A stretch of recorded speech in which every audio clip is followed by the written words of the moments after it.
A ship requires a lot of power for its propulsion and electricity, and the engine room is where that power is generated. It is the workplace of the marine engineers, whose primary responsibility is to make sure that all of the machinery and equipment is working in their optimal capacity. The highest rank that marine engineers could ever hope to attain on board a ship is chief engineer.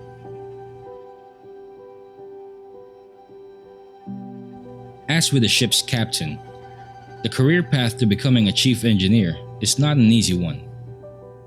It takes years of study, training, hard work, and the right experience to gain the necessary skills, knowledge, and attitude to reach the top positions.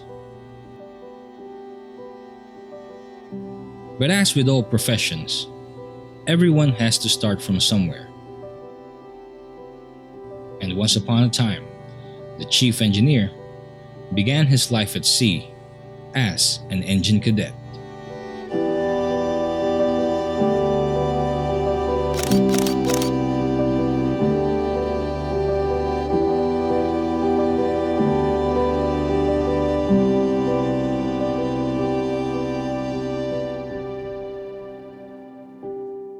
Hi there, guys.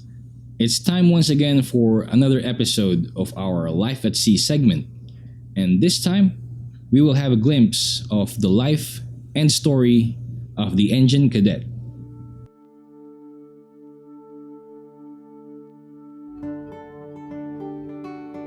The engine cadet is the trainee rank for those pursuing a career in marine engineering.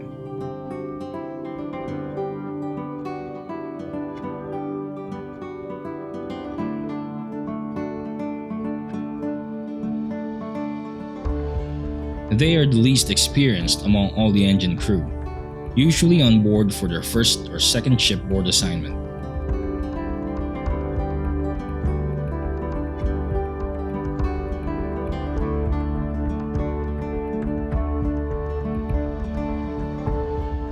My name is Didrich. I have been on board the ship as engine cadet for 4 months now.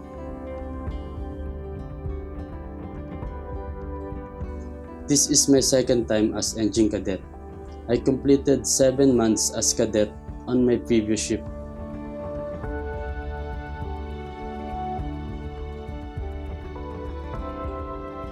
Since I was a child, I have always wanted to be a seafarer. I chose marine engineering because I was always interested in machinery.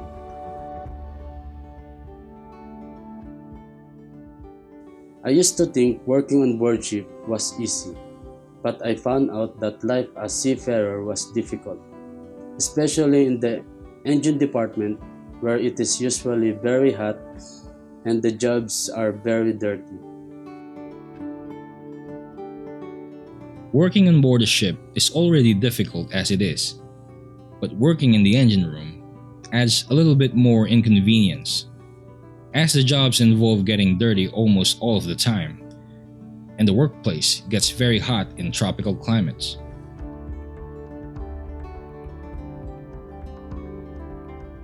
It doesn't matter what rank you are. If you do a job in the engine room, by the end of the day, more often than not, you will be dirty and smelling like grease or diesel.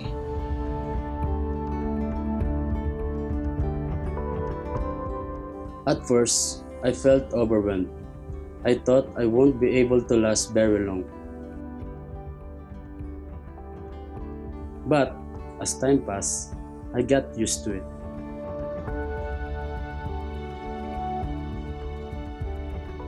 People who have no idea about what marine engineers do often think they are the same as auto mechanics, but just on a larger scale.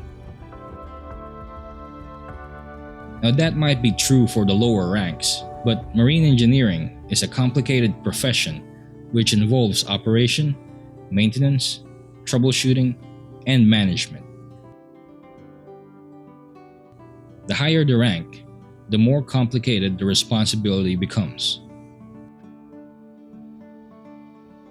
As engine cadet, I am usually assigned to assist the engineers. I need to learn about the different machinery, how to operate them, and carry out maintenance.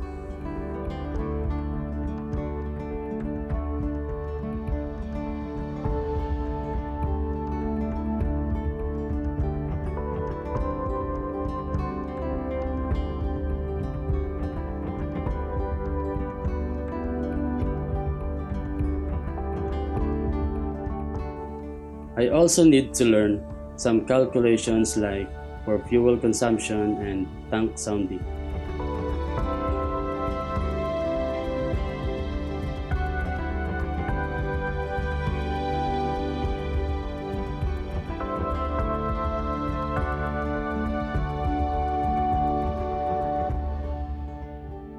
Mentorship is one of the most effective tools to mold the future officers and engineers of any company's fleet.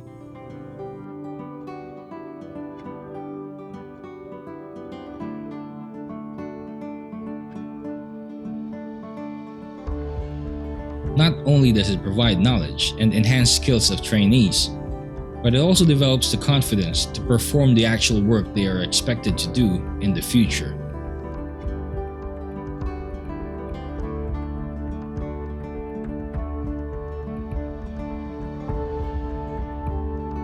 I am very lucky because the engineers that I have been on board with are very much willing to teach and train me.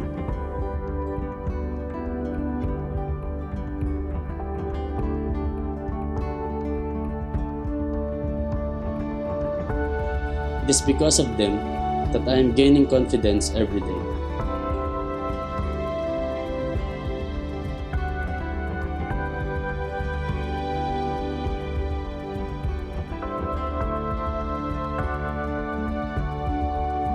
I am aspiring to become a marine engineer someday.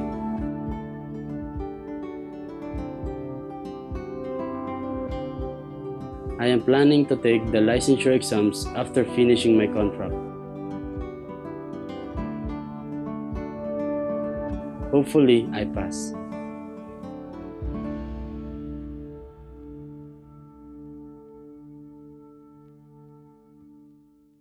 In my honest opinion, a career in seafaring is perhaps one of the most even playing fields once you manage to enter it.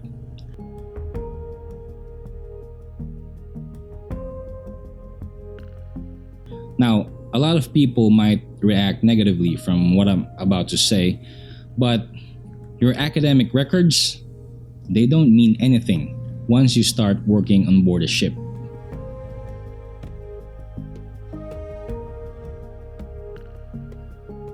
There have been many seafarers who graduated at the top of their class who never even came close to reach the top positions on board a ship, even after decades of seafaring.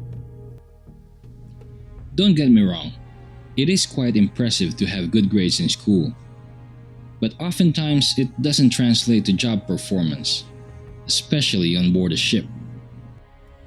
Now, while it is true that one needs sufficient knowledge, skills, and experience in order to advance in the maritime profession, the most important assets that one needs to have is a good attitude and the correct mindset in order to learn what they need to learn and keep their eyes on the prize. Ultimately, well-rounded individuals who can make plans and critical decisions even in the face of adversity, not only on the job at hand, but also on their career path, are the ones likely to succeed in this profession. The engine cadet has only just begun his story, and whether he succeeds or fails, it will all depend entirely on the plans and decisions he will make in the years to come. Of course, I hope to become a chief engineer in the future. I know I still have a very long way to go before I reach that goal. But if I work hard for it, I believe it is not impossible.